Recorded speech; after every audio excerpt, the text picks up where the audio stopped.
El Señor tiene muy claro que a lo largo de los siglos hubo ciertamente adherencias en la ley de Moisés que no eran las que estaban en el plan original de Dios.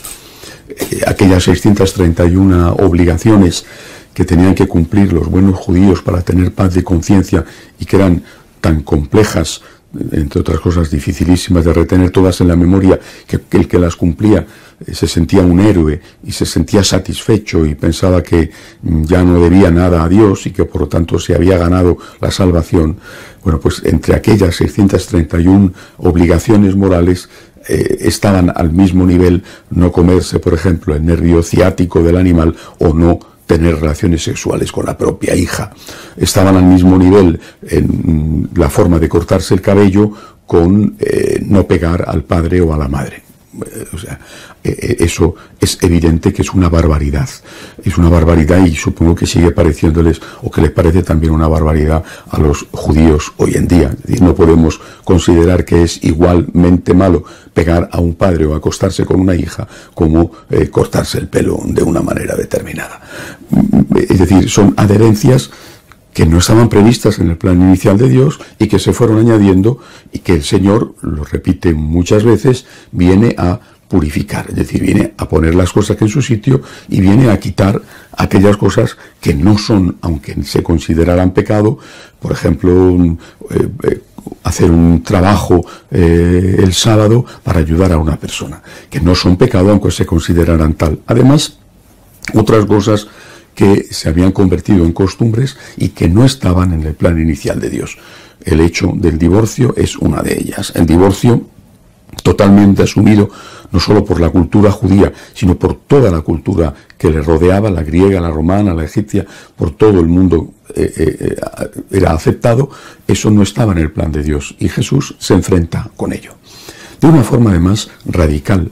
Este texto que he leído explica además muy bien cuál es la única excepción que permite Jesús para la separación del hombre y de la mujer. Dice cuando la unión no es una unión legítima, es decir, cuando una persona está viviendo con otra sin casarse, está ya viviendo en adulterio o no están casados ninguno de los dos, y en ese caso pues, no hay pecado de adulterio, pero sí hay un pecado contra el sexto mandamiento.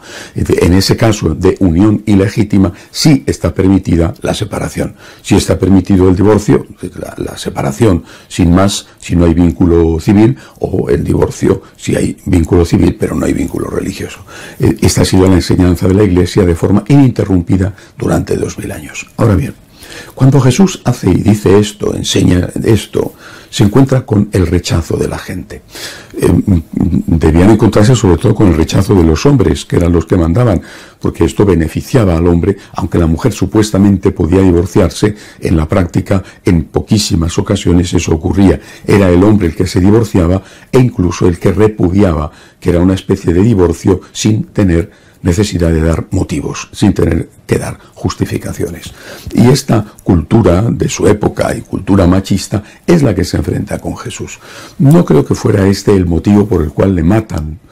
Le matan porque él, y lo entienden todos, se ha hecho Dios, es decir, ha dicho que es Dios, no es que se ha hecho, él es Dios, pero ha dicho que es Dios y esto es lo que le van a acusar, tú te has hecho Dios, él es Dios y pone de manifiesto su divinidad.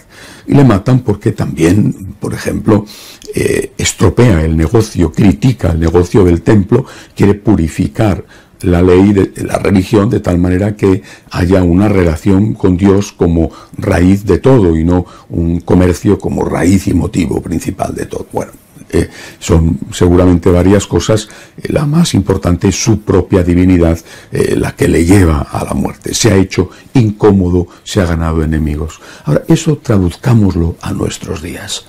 Y la traducción a nuestros días es que la Iglesia sigue los pasos de Jesús y está diciendo lo que dijo Jesús, está diciendo, por ejemplo, en el tema del divorcio, que no es posible, en una cultura, la nuestra, divorcista como era aquella, está diciendo que eso no es posible, eso incomoda, incluso aunque la mayor parte de los que van a recurrir al divorcio no tienen nada que ver con la Iglesia, o bien porque no son católicos, o bien porque siendo católicos no son practicantes. Y por tanto les da exactamente lo mismo lo que diga la Iglesia sobre ese asunto. Igual que les da lo mismo lo que diga la Iglesia sobre el aborto, pero sin embargo el hecho de que la Iglesia lo diga, aún no siendo ellos católicos o no siendo católicos practicantes, sin embargo eso les fastidia. La Iglesia tiene un prestigio de moralidad, es decir, es la gran institución mundial que establece el criterio sobre el bien y el mal. Los estados respectivos, los gobiernos respectivos, tienen el criterio de la legalidad. Ellos, con sus leyes, que establecen lo que es legal o no es legal, pero no pueden establecer lo que es moral o lo que no es moral. Y aunque lo legal tienda a confundirse con lo moral, es decir, con lo bueno moralmente, sin embargo, no es así. Y en el fondo se sabe que no es así. Por eso hay que desprestigiar a la Iglesia. Es decir, lo mismo que mataron a Jesús y le tuvieron que humillar, podían haberle matado de otro modo, pero tenían que humillarle, tenían que matarle de aquella manera en que le mataron, que implicaba un desprestigio delante de sus seguidores, una humillación espantosa delante de sus seguidores, aquel camino del Calvario que torturado era una forma de decir que todos vean que no es nadie, que todos vean que no tiene ningún valor su enseñanza. Bueno, pues exactamente igual ahora la Iglesia se encuentra pasando su propio camino de purificación, no como Jesús, que era inocente, sino por sus propios pecados, pero a la vez lo están haciendo porque tienen que humillarla para que deje de ser la institución que imparte la doctrina moral y que tiene la autoridad moral suficiente para decir esto que estáis aprobando en vuestros parlamentos no es ético, esto no se puede hacer. Tema del divorcio, tema del aborto, cuestión de la ideología de género, de todo aquello que hoy va contra el mundo, contra la enseñanza ética del mundo, todo aquello que la Iglesia se niega a aceptar, todo eso es la causa por lo cual está pasando lo que está pasando. Creo que el Señor nos enseña a aceptar la purificación, a pedir perdón por nuestros errores, no porque Él tuviera algún error por el cual pedir perdón, sino porque Él nos enseña a que nosotros, que sí tenemos pecados, lo hagamos, pero nos pide también que no cedamos en la defensa de la doctrina y de la verdad, y que nuestros pecados no tengan como consecuencia ser traidores a la enseñanza de Jesucristo después de haber sido traidores a la moral predicada y vivida por Jesucristo. De pie, por favor.